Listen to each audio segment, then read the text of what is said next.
Welcome back to the ESPN Hoops and Hits podcast presented by Tab. I am the Scope, joined by my man Benyam this week. Benyam, thanks for joining us. The Grub is away and run us through straight away. Let's get into the sneakers. Let's get into the fit. I always got to shout out my man LeBron just for you, the Wile E. Coyote good. Roadrunner joints. Yeah, good. Yeah, they're looking the Mickey out. Thanks for joining us again, mate. And this is the perfect time to have you on. We have so much NBA stuff on right now. For me, it's been an entertaining playoff series, but a weird one as well. Chaotic, right? Chaotic, injuries. I know that all happens. We're talking about star power or the lack of star power compared to some of the bigger names. So I'm so interested to hear your thoughts on a lot of the key matchups because even the Final Four, the conference finals, have had a few twists and turns that probably not everyone expected. Yeah, absolutely. This playoff series just feels a little different just because, like you said, no KD, no Bron, no Steph. We're seeing like a little bit of a changing of the guard, but it's fun. Yeah. All right. So we'll get into that. We're going to talk Timberwolves, Thunder. We're going to talk Knicks choking at home, but then getting the dub in Indiana. We're going to talk about the all NBA teams. Did you like? Is there anyone that you would have had? We're going to talk about the Tush Push in the NFL and how we stop it. And because it's now gone through, it is still a part of the game. And then we're going to discuss who has the harder path between NFL versus NBA to win a championship. And I'm surprised to see which way you're going to go. I know I would say you're pro NBA for a lot of things. That's your background. I would say my first love in American sports is the NFL. So we'll see how that plays out. We're also going to preview the finals for our pick six, and we're going to come up with a winner. I want to get your winner. We spoke about your winner at the start of the year when we first got going. You thought the Celtics were going to repeat, but unfortunately with the Tatum injury, that just completely crippled their chances. So let's get to it. Left on red. And the first one comes from Facebook, and it comes from Matt Vogel. Knicks are too soft. The team was built to beat the Celtics, which can clearly be done with a bench of dudes who never play. Pacers go 10 deep and have been wearing teams out all year long. The longer a series, the better it is for the Pacers. Brunson was so worn out, he could barely shoot at the end of the game. Now, this is clearly after game 2. Things have changed a little bit. Knicks go into Indiana. It is a great point in comparison to, at this time of the year, and this is what I want to get to you, being 10, 11, 12. I know there's 12 in a roster, but normally, there could be a rotation of up to 10. But I feel like the best teams, they narrow it down to about 8, Benyam. Do you have a sweet spot, a number that you sort of prefer, even as a neutral if you're watching a game? I think generally at this point in the playoffs, you're going to go 7, 8 max maybe. And that's what makes this Pacers team so interesting, because we knew they were going to try and run the Knicks off the floor. We knew they were going to still go 10 deep. Was that going to work in the playoffs? I didn't think it would. I thought the Knicks' slower half-court game was probably a little bit better suited to that kind of intensity. But Indiana right now, they're still rocking and rolling, so it's working. Yeah, they play that fast pace. They want to get out and transition right and apply the pressure. And I guess the biggest knock on Tibbs throughout his career is about the amount of time he has with his stars out on the court for long periods of time. Do you think now that can be turned and flipped, the narrative around that, from being a weakness to a strength because they're rock hard fit at this time of the year? Well, it depends if they win or not. That'll change everything. But I agree to an extent. I think, in those tight moments when things, we'll see guys play the entire fourth quarter. We'll see the rotation shrink to really, you'll leave your starting 5 in there for most of a fourth quarter. So it really depends on how this shakes out. But I think Indiana's approach is probably the more bizarre, if anything. But it's working because you don't know who's going to get you. Nembhard's there, Naismith's there, Siakam's there, Halliburton's there. You don't really know who the defense is going to try and really focus on, because any one of those guys will get a look. They don't really run anything. They're just on the fly, and that's almost harder to game plan for. Well, when we're talking about the stars, right, and the lack of star power or perceived star power that we've had in the past, if you've got a Luka and LeBron-led team at LA, if you shut them two down, you're a good chance of shutting down the team. Yeah. It's a good point with Indiana, because there are a number of guys, like the way Naismith went off in that second game, it's very hard to practice for that, predict that and stop that. Once he goes on a heater, are you able to make in-game adjustments put pressure on him and then start leaving Tyrese a little bit more open? Like I don't know what you do there. You just got to live and die by it, right? Yeah, who do you double team? And that's what makes that wrinkle interesting is when Halliburton is your best player, he's not your best scorer. So, but we've seen he can put the ball in the hole, when it matters. So his prerogative is to get everyone else going. So that kind of adds to that confusion. Whereas with the Knicks, it's going to go through Brunson. And if it's not Brunson, it's going to go through Towns. Yep. You can game plan for that a little easier. So I'm enjoying the chaos of Indiana. Just before we move off it, who do you think comes out of this series 2-1? The game we are recording this will be game 4 already be played. Who do you think wins the series? I think as the series goes on, I think the Knicks are going to figure some things out. I'm still going to roll with the Knicks to get through. I think this could go 7. Okay, we'll see what happens. Some people will be watching this and they're down 3-1 and it doesn't look that good. I'm sound stupid. Or you're sitting at 2-all and they've gone to Indiana and got 2 back once they lost the 2 at home at Madison Square Garden. So I'll stand on it. All right, Knicks. And I think I've got to follow you on that one as well. All right, let's move over to the other series. And the first one comes from Facebook, and this is after again. The notes were, and some of these comments were after Game 3. Yeah. So for some context, because Game 4 has been played this morning, and Oklahoma City they won a tight one against Minnesota in Minnesota. So they've got the 3-1 lead. But Darren Rose wrote, SGA only 2 free throws instead of 30. The OKC bounced back after worst loss of the season. So the big storyline in this series has been SGA free throws, flopping, manipulating the referees. What's your take on this series so far? And after a disappointing loss at home in Minnesota, can you see any way Minnesota are able to get back into this one? I think it's tough. Down 3-1. I think the numbers are not really in their favor. I think it's 44 out of the 47 teams that have had a 3-1 lead in the conference finals. They've gone on to win. So we're looking at like a 93% success rate.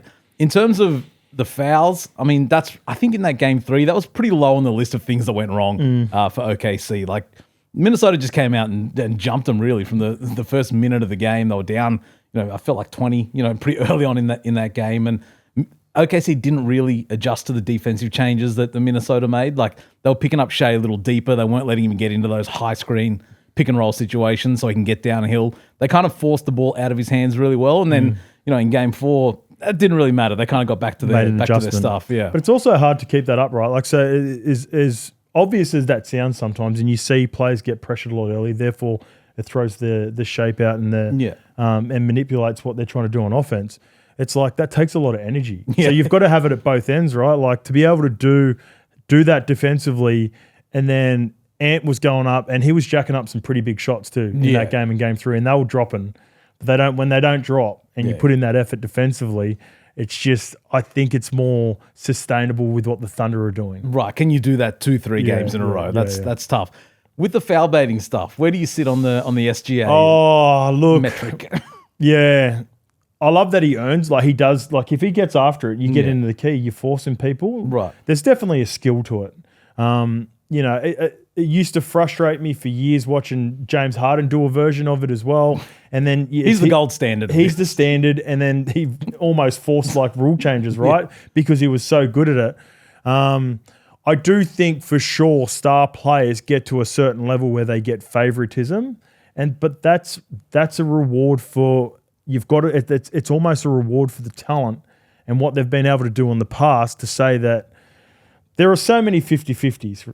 Yeah. And if you have proven that you can go there and do that on a regular basis, then you're probably going to get more than others, right? Hey, I'm a fan of the dark arts. You like it? And I don't think Shai's maybe the exaggerating or whatever. I think that's what people are kind of unhappy about. But the numbers don't really bear out when you look at guys like Kobe and LeBron, and those elite guys are getting to the line 10, 11, 12 times a game. And also when you go down the stretch, you're trying to put the defense in foul trouble. Like you're going to go looking for fouls. That's very much part of the game, but maybe the way he's doing it, and that's coming to Brunson as well too. Yeah, for sure. But I feel like the commentary around SGA in particular has been a lot louder from not only players that are playing in the series, ex-players, even some current players that have been talking on podcasts about it. It's there feels like there's frustration around the league, and then even from some OGs watching it. Like, even though we know it's a part of the game and it's a skill, and for sure it's a skill because, you take a bucket any way you can get it. It does feel like there's more frustration with him in particular right now. Oh, definitely. Right But now. at the same time, hand down, man down. Don't bite on the pump fake. I like it. I'm going to save that one because we've got your decision for the East or your prediction for the East. So we'll save your prediction for it's pretty obvious. We both think that and I'm talking about SGA is going to come out of the West after going up 3-1. And he has also come out of the regular NBA season as the MVP. And this comment comes from Facebook and it comes from Jason Thomas. He is awesome, but he should have been second. SGA wins the MVP. And firstly, do you think SGA deserved the MVP? Me, I was in the Joker camp. I wouldn't have been mad if Jokic won just because a 30-point triple-double season leading his team in everything. Yeah. Okay, I can live with that. Was he something crazy like top 3 in all the main Points, categories? rebounds, assists. Like this season was crazy. But at the same time, I don't mind rewarding regular season wins. They were so far ahead of the West with 68 wins. Yep. He led the league in scoring. You could maybe make an argument he could have been the MVP last season. Yeah, that's fair. Kind of, a year behind on these decisions, but I wasn't mad with SGA being MVP, and the voting kind of bore out that way. It was a lot further a gap than I maybe thought it was going to be. So did I. Yeah, so did I. I thought it was going to be a lot closer. You did hear the commentary, and you feel like, for sure, it is not. It's a disrespectful way of saying it. It's not like it's the most improved award because it clearly is that. But it's like the most improved elite player award. So, which brings me to my next question. Do you think it's easier to win the MVP in today's game because of certain voter fatigue with a guy like Joker? LeBron had it for years.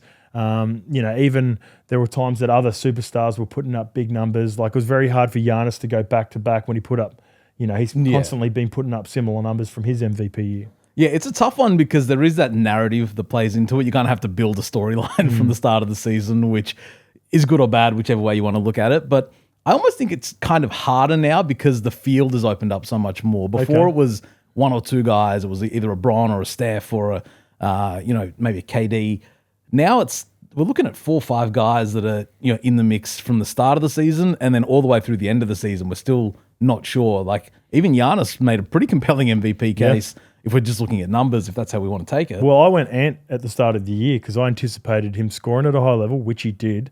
I needed the storyline of what SGA went through. I need Minnesota just to be, top of the West. He's never going to be a guy that dominates in the boards and assists like other guys, but maybe go for that scoring title. And he was, I think he was second or third behind SGA. But the big thing is the wins column. Yeah. And how significantly better they were than other teams in the West, right? Yeah, because then you look at a guy like Russ who won as a 6th seed, but he was putting up the crazy numbers, so we had to go with the numbers. And then you look at Jokic, he kind of did the same thing this year. So it's which narrative are we kind of riding? But I think at the end of the day, if we look at the last 2 years and Shai and Jokic have one MVP each, I'm okay with whatever year that came in. Yep, that's fair enough. All right, let's get to the NBA the NBA All-NBA teams. They have been announced. I know the first team here, just on this team in the first All-NBA team. Do you like the starting 5? Is there anyone that you thought is...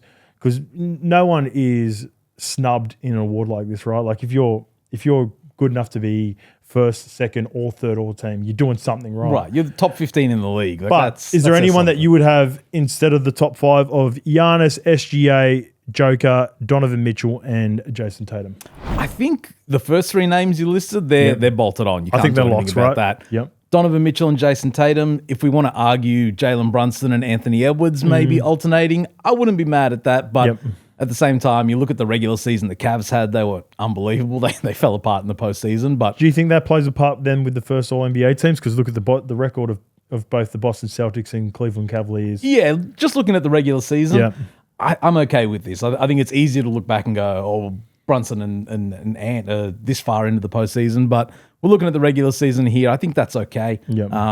If we're looking at guys maybe outside of those All-NBA teams, I think there was a couple of guys that maybe felt they could have snuck onto the third team. But who you got? Who you got? Any like names in particular? I think maybe a Şengün or a Jaren Jackson Jr. who just missed out and cost himself a lot of money. Cost him a lot of money. I seen that today.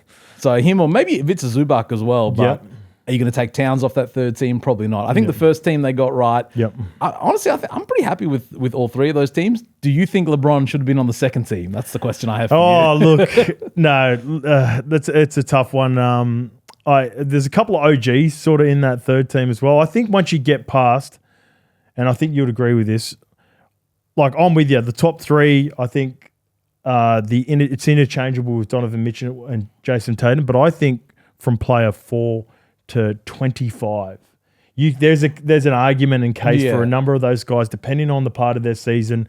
If you factor in how good their team's gone compared to them being the guys on the team and putting up crazy good numbers, some other guys might be affected by being on a good team and not putting up, better numbers, but got a better record and play a better role. So I'm just as confident on those first three as you seem to be, and then everyone else is sort of just, in a bit of a bubble. And you're never going to get me talking about LeBron advancing into any other teams. So I felt like that was a little trick move as well.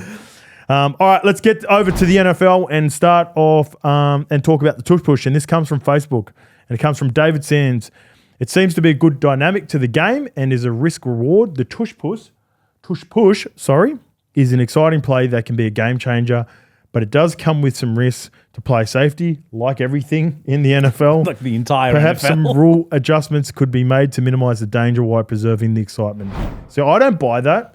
And I hated, as a Green Bay Packers man, that our GMs were using that as an excuse. When you think about the brute force in which a player returns an NFL ball and runs into 11 defenders just trying to crush him, to factor in that pretty much a rugby scrum where they're stationary and you've only got about that much room to make move and enforce yourself on the defender. I don't buy that. I think it's because the Philadelphia Eagles are really good at it, and other teams just don't know how to stop it. I think so too. I mean, if we're talking about player health and safety, this has to be how far down the list of things we're really in terms of plays about. on the NFL on the gridiron, right down there. Yeah. Were you surprised by the final vote count? I think it was 22-10 in favor of keeping it in. Yeah. So they needed a certain amount of votes. I think it was 24. Was it 24? Was it? Yeah.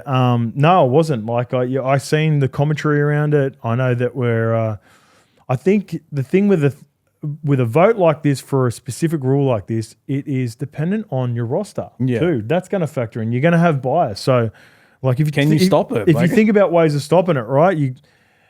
You've almost got to adjust and think and have extra big 300-pound linemen ready to go. But then when you do that, you bring in that weakens your defense in other areas, and then you can get exposed in other ways. But for right now, for teams defensively, I think the priority should be stopping the Tush Push, and anything else is a lower percentage play because that they are pulling this off at such a high rate that if you get skinned by something over the top because you've got more big men on the defensive line trying to stop it, then so be it. Like the lesser of two evils, basically. Yeah, I mean, Jason Kelsey went into the meeting. He was advocating for the Tush Push, said it would be the easiest job in the world if that's all he had to do was come in and do it. But, I mean, if you're the Eagles, you want it to stay. Of course you want it to stay. And, for me, as a Packers man, I want our Packers to learn how to do it. Yeah. We've got a big, athletic quarterback. I know we've paid him a lot of money. There's also variations that, for example, the Baltimore Ravens do where they don't have Lamar Jackson do it. They have Mark Andrews, their tight end, to protect the quarterback. Yeah. You've got to find variations because it's such a high percentage play. Hey, this is just the evolution of the game, right? The evolution, it's converting. It's that's just a part of the game. So I'm all for it. All right, let's go an NFL versus NBA debate. And we'll discuss who has the easiest route to winning a championship. So I got a comment from Instagram from Connor Kruger, 30. NBA, way more games. So imagine he's saying that that's the hardest. And then we have Another message from Twitter, and it comes from RS9411. Definitely a Super Bowl. It's more likely the better skilled team will win the best of a 7 series, whereas a Super Bowl is one game, a one and done, and that's the way all throughout the finals, just like it is for the NBA with the 7-game series as well. NBA, NFL, where do you stand? I'm going to flip the script. I think it's harder for the NFL because it's one game. The stakes are so high. You have a bad day, that's a wrap for you. How many times do we see NBA teams have shockers and lose by 40, like the Thunder? Yeah. You have that day, your season's over. Whereas there's room to make up for mistakes in the NBA, and more often than not, the better team will come out. Whereas in the NFL, upsets. That's what we live for in the postseason because it is just one game. The stakes are high. Where do you stand on it? You think it's NFL? I'm the same. I think I agree with RS 9411 just because of I've seen it. I've watched my Packers during the Aaron Rodgers era where they only dropped one game throughout the regular season, turn up, get beaten by a New York Giants team that were 11 or 10-6 or something like that, or 11, 10-7 or 11-6. And it's so frustrating because I know deep down we're a better team, but they just got us on the day, and we probably would have beat them 7 times out of 10. Right. But we didn't when it counted, and it doesn't matter. And then once you do that once, that pressure accumulates over time, and there were multiple times throughout that era where we're like, we did it again. We were the best team, and we failed at the most important part of the year and weren't able to get into the Super Bowl because one and done, and that's all that matters. Yeah, single elimination is tough. It's a tough way to go out. For sure. All right, let's get to multiple ways, 7-game series, and it is time for the Pick 6 presented by Tab. We have 4 teams remaining, and we have the updated odds right here. Reminder, the game is being played before the Knicks-Indiana game. Game 4 will be played before these odds, so there's a bit of a heads up. But currently, with the odds of Oklahoma City $1.25 favourites, Indiana Pacers are $6, New York Knicks are $12, and Minnesota Timberwolves are $41. I know they're short the Oklahoma City, but I imagine that's where you're going to go. I think, the smart money's on OKC. It kind of feels like this is theirs to lose. But, I mean, the Pacers, if they get through, I think are a chaotic team that I would like to see go up against this OKC team. But having said that, I just said the Knicks 5 minutes ago. Well, the value price then for the New York Knicks at $12 now, do you think if they were to get through the Indiana Pacers, who do you think's more problematic for the Oklahoma City from the East? I think the Knicks because of the front court battle. Okay. Because you have Hartenstein and Holmgren. You have a nice matchup there with Kat and Mitch Robinson as well. Yep. So I think that kind of shakes out. And then, you've got 2 of the most elite point guards in Brunson and Shai going at each other. Yeah. I think the balance of those rosters probably would make for a better series. But Anunoby, Dort, like all these really good 3D. Mikal Bridges. There's good matchups across the board, isn't it? But I think that's probably the matchup I want to see the most. Even though I love the story of what Indiana are doing, I think there is probably a more enticing or matchups for me as a neutral than there would be. And I love Siakam and I love Halliburton and Miles Turner and some of these players, but I don't know. I think that would be the better matchup for me. Yeah. And I need to see more of these Knicks fans going crazy. That's what I'm living for. Yeah.